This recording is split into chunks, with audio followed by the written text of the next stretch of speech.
नमस्कार मुलांनो, Excel tuition या चॅनलमध्ये तुमचं सर्वांचं स्वागत आहे। या व्हिडिओमध्ये आपण हे बंद रेशमाचे या कवितेवर आपण शब्दार्थ आणि प्रश्न उत्तर पाहणार आहोत। तर सुरू करूया। शब्दार्थ: पंथ, मार्ग, संप्रदाय। अतिगूढ म्हणजे खूप दुर्बोध, खूप रहस्यमय, समजण्यास खूपच कठीण। बंद, नियम, बंधन। विकराळ म्हणजे भयंकर।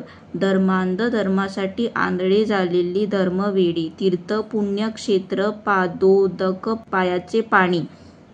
संगम, दोन नद्या एकमेकास मिळतात ती जागा। संयोग किंवा भेट, दुर्बळ, शक्तिहीन। ठावे, ठाऊक, माहीत। संभ्रम, भावनिक अवस्था, उत्साह, मोह। गुंतागुंतीची अवस्था। रेशमाचे, रेशमी, रेशमासारखे, मऊ। आक्रम, आक्रमण। क्षण, पळ, काळाचा सूक्ष्म अंश। बळ, शक्ती, ताकद। देह म्हणजे शरीर, अतूट, न तुटणारे। विधानाखाली अनेक पर्याय उत्तरे दिली आहेत, त्यातील योग्य पर्याय निवडून विधानासह पुन्हा लिहा। क. ते जाणतात एक डॅश। पर्याय आहेत: एक, माणूस माणसाला, दुसरं, प्रेमास प्रेम द्यावे, तिसरा, विकराळ एक ज्वाला, चौथा, रक्तास ओढ आहे। आणि याचं बरोबर उत्तर आहे दुसरा, प्रेमास प्रेम द्यावे। ते जाणतात एक, प्रेमास प्रेम द्यावे। ख. पुसतात डाग तेही डॅश। एक, पावित्र्य संगमाचे, दुसरा, अतिगूढ संभ्रमाचे, तिसरा, धर्माच आक्रमाचे, चौथा, स्नेह भावनेचे। आणि याचे बरोबर उत्तर आहे तिसरा, धर्मांध आक्रमाचे। पुसतात डाग तेही धर्मांध आक्रमाचे। ग. धागा अतूट हाच डॅश।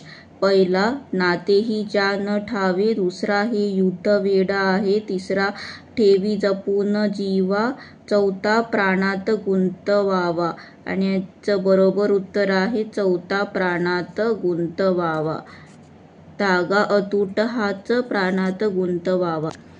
आ. खालील दिलेल्या कवितेच्या ओळीतील मोकळ्या जागी कंसात दिलेल्या शब्दांपैकी योग्य शब्द योजून त्या ओळी पूर्ण करून लिहा। पहिला, हे बंद डॅश ठेवी जपून जीवा। रेशमाचे, स्नेहाचे, प्रेमाचे। हे बंद रेशमाचे ठेवी जपून जीवा। दुसरा प्रश्न, देहाहुनी निराळी डॅश ओढ आहे, दुधास, पाण्यास, रक्तास। उत्तर आहे रक्तास। तिसरा, बळ हेच डॅश देती पराक्रमाचे, विकलांना, दुर्बलांना, दीनांना। आणि तिसरे उत्तर आहे बळ हेच दुर्बलांना देती पराक्रमाचे। इ. खालील प्रश्नांची प्रत्येकी एका वाक्यात उत्तरे लिहा। पहिला, पंथ, जात, धर्म यांचे भेदाभेद ज्यांना ठाऊक नाहीत अशी माणसे काय म्हणतात? उत्तर: पंथ, जात, धर्म यांचे भेदाभेद ज्यांना ठाऊक नाहीत अशी माणसे प्रेमास प्रेम द्यावे हे जाणतात। दुसरा, जगाला जाळणारी विकराळ ज्वाला केव्हा निर्माण होते? उत्तर: जेव्हा माणूस माणसाला विसरून जातो तेव्हा जगाला जाळणारी विकराळ ज्वाला निर्माण होते। तिसरा प्रश्न, कोणाचे पावित्र्य तीर्थाहून निराळे असते? उत्तर: संगमाचे पावित्र्य तीर्थाहून निराळे आहे। चौथा प्रश्न, युद्धवेड कसे असते? उत्तर: युद्धवेड क्षणात पेटणारे असते। पाचवा प्रश्न, प्रेमाचा अतूट धागा कोठे गुंतवावा? उत्तर: प्रेमाचा अतूट धागा प्राणात गुंतवावा। इ. खालील प्रश्नांची प्रत्येकी 5 ते 6 वाक्यात उत्तरे लिहा। पहिला, प्रेम भावनेचे महत्त्व कवयित्रीने कसे व्यक्त केले आहे? उत्तर: प्रेम भावना जातीधर्माच्या पलीकडची असते। कोणतीच नाती माहीत नसलेली फक्त जाणतात ते प्रेम नाते। प्रेमास प्रेम द्यावे हे त्यांना ठाऊक असते।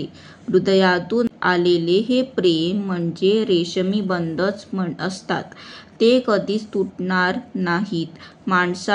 माणसातले हे प्रेम जेव्हा सुकून जाईल तेव्हा द्वेषाची एक ज्वाला संघर्ष बनून येईल आणि ती साऱ्या जगाला जाळून खाक करून तीर्थाहूनही प्रेमाचे पावित्र्य अमोल आहे. प्रेमाचा धागा अतूट असतो. तो प्राणात गुंतवून ठेवला तर दुर्बळांनाही पराक्रमाचे बळ प्राप्त होईल. असे प्रेमभावनेचे महत्त्व कवयित्री शांता शेळके यांनी व्यक्त केले आहे.